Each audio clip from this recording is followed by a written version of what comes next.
Jay, should I be honest with you? The Tinubu political clout or capacity is exaggerated. Yes. President Tinubu is not us. In fact, the confidence and arrogance of that political class and dynasty is a corrupt and criminal electoral process. President Tinubu stays in Ikoyi in Bodilon under Etiosa. In 2023, he did not vote in Ikoyi. He registered in Alausa, Ikeja. Peter Obi won Ikeja and Etiosa. That was home and away. He won Lagos. President Tinubu is the first person who won presidency by losing all the major states. He lost Kano, lost Abuja, lost his home state of Lagos. And then Rivers, whatever happened with the shenanigans with the FCT minister there.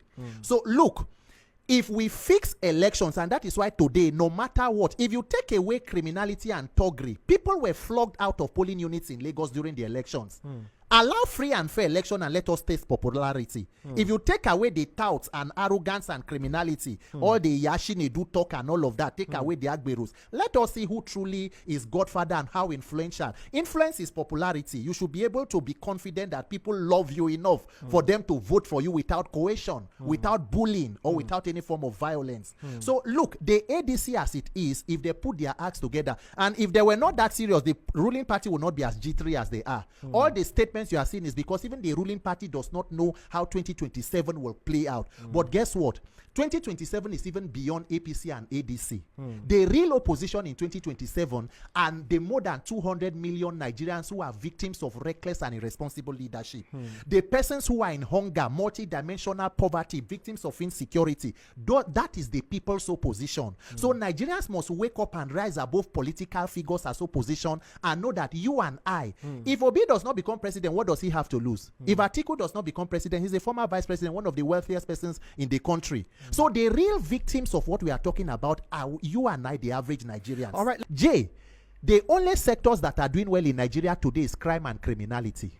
Every other sector is in trouble. That is why you can see people, an ICC that was built in 30 years ago for 28 million is renovated for 39 billion and renamed after who renovated and not who built. There is a desperation for self-gratification and financial aggrandizement. There are no consequences. People are playing God when Nigerians are languishing in impoverishment, extreme and multi-dimensional poverty.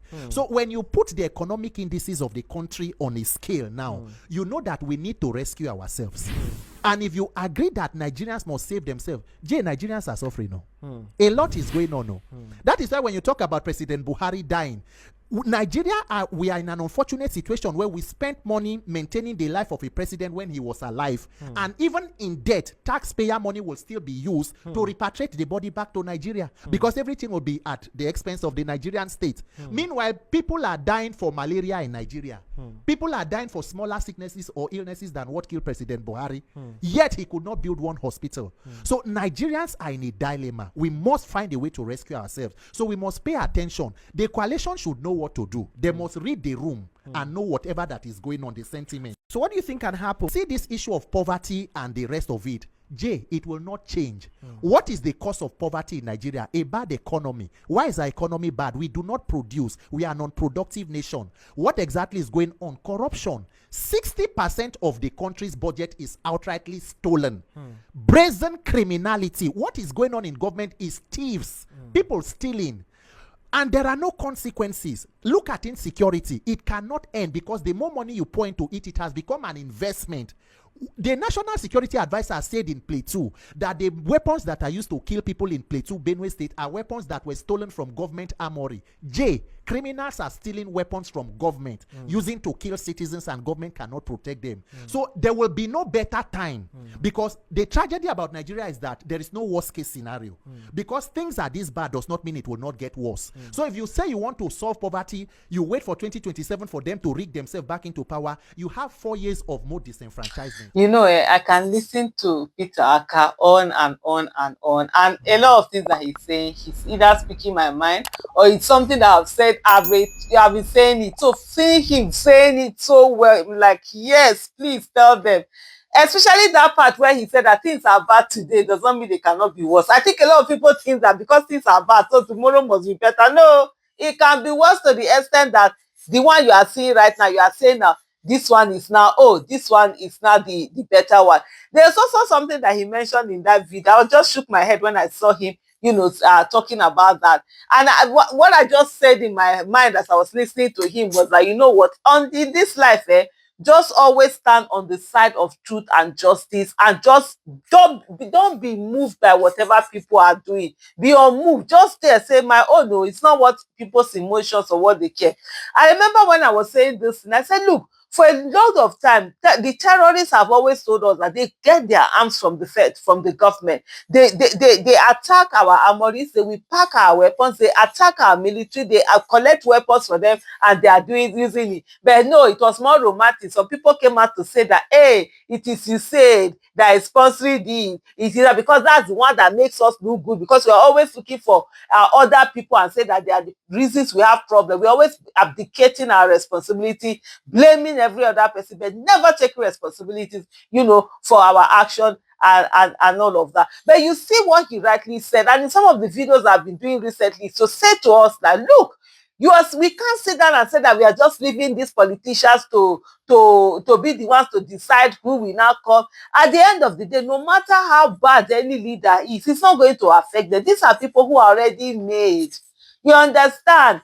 I see some people, oh, we will not, I will not even vote Peter Obi. Peter Obi can never be. If Peter Obi does not remove the poverty that is worrying you, the hunger that is worrying you, does not remove it. He doesn't. Peter Obi can afford not to be the president of the Federal Republic of Nigeria. But can you afford for Peter Obi not to be the president of the Federal Republic of Nigeria? That's the question that you should be asking yourself. And at this moment, every one of us should be thinking about, look, how do we make this happen? Tinubu does not have any power. It's overhyped. And I've said this again and again. I remember when I was saying before 2023 election that they're going to defeat Tinubu in that Lagos state. People were saying, no, Aisha, you are just talking. Did they not defeat him? Even with the rigging, they rigged Lagos state. Not that they did rig it. They could only rig to reduce the embarrassment. They could not rig, to win, to turn it into a win in that Lagos state. So even if people are talking about, oh, this rigging he can't come and do the rigging everywhere. It is people they use. It is those people that you should be focused on and ensuring that they are not destroying our country, because anybody who rigs election has to rig election, be part of rigging election, use violence during election, oppress the people during election, do not allow the mandate of the people to stand.